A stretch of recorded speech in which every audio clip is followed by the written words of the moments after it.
qu'il est envoûté. Au contraire, il croit qu'il est béni. Dis-moi amen. Et Branham dit que l'Esprit de Dieu va toujours te ramener dans la parole.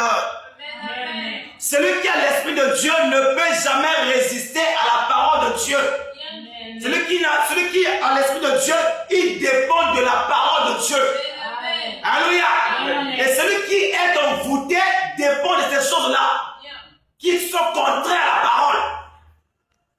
Amen. Amen. Et écoutez-moi maintenant, nous allons rentrer un peu, nous avons parlé ici, que celui qui est envoûté, il est séduit. Il est séduit. Celui qui est envoûté, il est corrompu. Amen. Celui qui est envoûté, il est manipulé. On le manipule spirituellement parlant. Dis-moi amen. Amen. Nous avons donné un exemple ici. Il y avait une femme dans le livre de Actes chapitre 16. Une femme avait l'esprit de Python. Et l'esprit de Python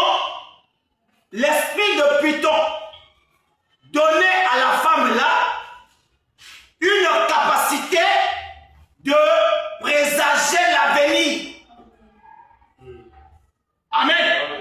Et les gens, les parents de la fille en question faisaient de l'argent parce que la fille là avait reçu un esprit de Python et l'esprit de Python présageait l'avenir, prédisait l'avenir des gens. Quand quelqu'un vient auprès de lui et la fille là commence à deviner sa vie, que ta vie sera comme ça, ta vie sera comme ça. Et le fait qu'elle donnait les prophéties, elle recevait de l'argent et ses parents se nourrissaient de cela. La fille là, elle était envoûtée d'un esprit de Python. Dis-moi amen. Amen. Le Python, c'est un serpent. Et aujourd'hui, les gens sont envoûtés par les esprits des parents. Vous allez voir, un parent va lui donner un esprit et un esprit de contrôle, un esprit de Python pour que la fille fasse la prostitution, pour que la fille ait une mauvaise vie, afin que la fille emmène l'argent à la maison. Ça c'est quoi? Ça c'est l'envoûtement. Amen. Et une personne envoûtée comme ça, il ne peut jamais aller de l'avant.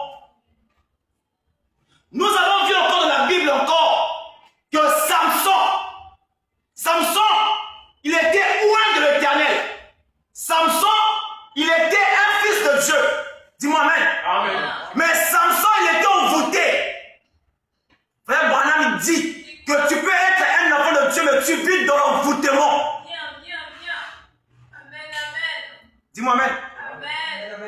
Samson, il avait la puissance qu'on ne peut pas expliquer. Samson, il avait Dieu en lui. Mais Samson, il était envoûté par une femme. Et la femme là, nommée Delilah. Delilah, elle était extrêmement belle. Mais Delilah servait de sa beauté pour envoûter Samson. Donc Samson, il avait reçu un mauvais sort de la beauté de Delilah. Alléluia. Et Delilah projetait un fort amour dans Samson. Et Samson croyait à cela. Samson était envoûté. Il avait reçu un faux amour, croyait que c'était un vrai amour. Et il a livré son secret. Dis-moi amen. C'est ce qui t'arrive. Vous, quand vous marchez dans la rue, vous ne connaissez pas les cœurs des gens. Tu es un enfant de Dieu, mais tu vois un païen qui vient vers toi, il te dit que non, ah ma soeur, tu es belle, tu pries où? Oh non, moi je prie dans le message. Oh, moi aussi je suis un enfant du message. Ah là-bas, vraiment, le message, on passe bien la parole. Tout. Moi aussi je suis un enfant du message, je prie dans toute l'église. Mon pasteur, c'est pasteur inquiet. Et toi aussi, tu dis, ah, comme c'est un enfant du message, donc sûrement, c'est un bien-aimé. C'est un envoûté. Amen. Et il te demande ton numéro, on te demande ton numéro. Donc tu dis, oh d'accord, prends mon numéro. Et regardez, une sœur qui donne son numéro à une personne qui ne connaît pas, la sœur là est déjà envoûtée. Amen. Exactement. Mais tu vois, non? Amen. Tu prends ton numéro.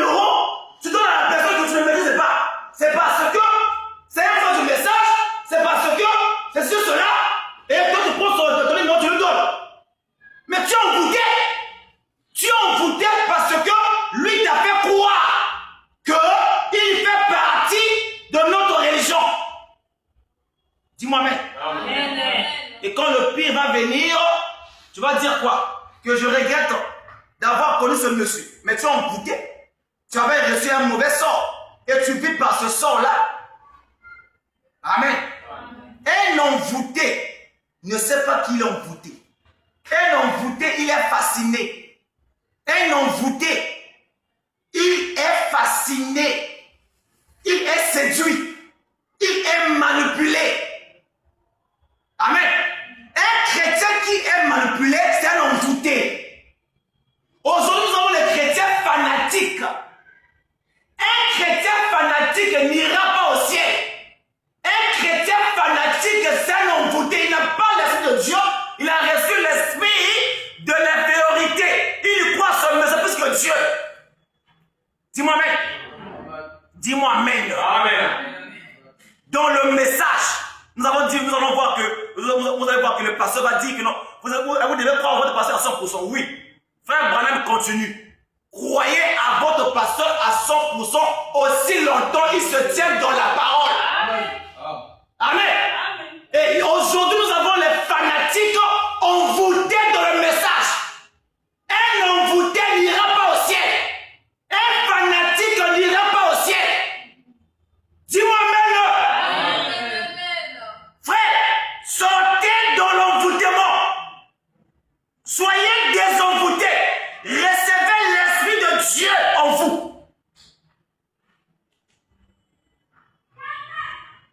Celui qui est envoûté, il est séduit.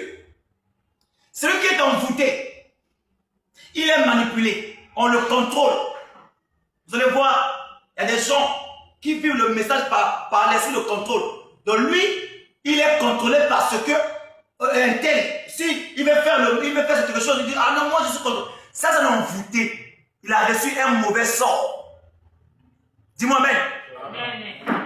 J'ai essayé de voir dans la Bible et dans le message de Frère Branham, j'ai résumé 7 caractéristiques qui identifient l'envoûtement, qui identifient que la personne vit par un mauvais sort. Ça peut être moi, ça peut être en toi. Et c'est pour cela que la parole nous éclaircit. Amen. Amen. Et la première caractéristique de l'envoûtement, c'est la séduction spirituelle. Ça veut dire, dans le domaine religieux, dans le domaine des croyants de l'église, le diable sait ça. Le diable a séduit les gens par la doctrine. Amen. Dis-moi Amen. La doctrine, c'est l'ensemble des enseignements qu'une église croit. Et si cet enseignement-là ne correspond pas à la parole de Dieu, vous êtes envoûtés. Parce que Branham dit que derrière une fausse doctrine, il y a un mauvais esprit. Et Branham appelle ça la dénomination. La dénomination, c'est un esprit qui enseigne les fausses doctrines. Amen. Dis-moi Amen. Amen. C'est ça le premier envoûtement dans l'église. Quand vous croyez quelque chose que vous ne comprenez pas, quand vous croyez quelque chose qui est contraire à la parole de Dieu, c'est parce que votre église croit ça, vous êtes envoûtés. Dis-moi Amen. J'arrive. Comment Satan a pu envoûter Ève? C'était par un enseignement. Lequel? C'était l'enseignement de dire à Ève que si vous arrivez à manger le fruit, vous serez comme Dieu. C'était un faux enseignement. Alléluia. Et Ève aussi, il a cru à cela et Ève a mangé le fruit. Il a donné aussi à sa femme et à son mari qui était Adam et il mangeait le fruit et les deux sont devenus nus. Une fausse doctrine, c'est un envoûtement. Regardez, une fausse doctrine ne dépend pas de ta capacité intellectuelle. Nous avons vu les hommes qui ont le doctorat, qui ont le professorat, qui ont le master, la licence, mais ils sont fascinés par des doctrines religieuses. Amen. Amen. Amen.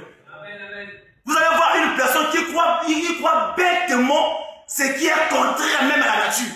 Mais lui croit ça. C'est parce que dans leurs églises, on leur dit que non, ça c'est la parole de Dieu. Je prends un exemple. Dans le domaine, c'est moi qui m'en. On nous dit que il y a Jésus-Christ là-bas, on est adressé là-bas. Il est noir. Et il y a des gens qui croient cela. Amen. Mais dis-moi amen, non? Amen. Il y a des gens intellectuels, avec qui il a le diplôme. Mais ils croient que Jésus-Christ, il vit en RDC. Précisément, c'est pas sur le long de Kamba, c'est quoi? Et les gens croient ça au nom. Jésus-Christ est ici, il manque où il est Dieu. Et une personne intellectuelle, une personne raffinée, mais il croit des bêtises. Pourquoi? C'est la doctrine. Il est envoûté. Parce que derrière cet enseignement-là, il y a un démon. Dis-moi amen, non? Je rentre dans le domaine catholique. On nous dit, là-bas, les catholiques nous disent, oh non, nous les catholiques, nous avons l'eau bénite pour bénir les gens. Est-ce que vraiment une personne, regardez, dans l'église catholique, on a les meilleurs intellectuels. Dans le monde, s'il y a des gens intellectuels, ce sont les prêtres catholiques. Ils sont diplômés. Dis-moi, amen. Les chimistes là-bas, les grands théologiens, ceux qui étudient la Bible. Mais ils croient qu'il y a une certaine eau qui bénit les gens. Mais ça c'est la folie. Il y a une certaine bougie qui chasse les démons. Et les gens croient à cela. La doctrine envoûte le peuple.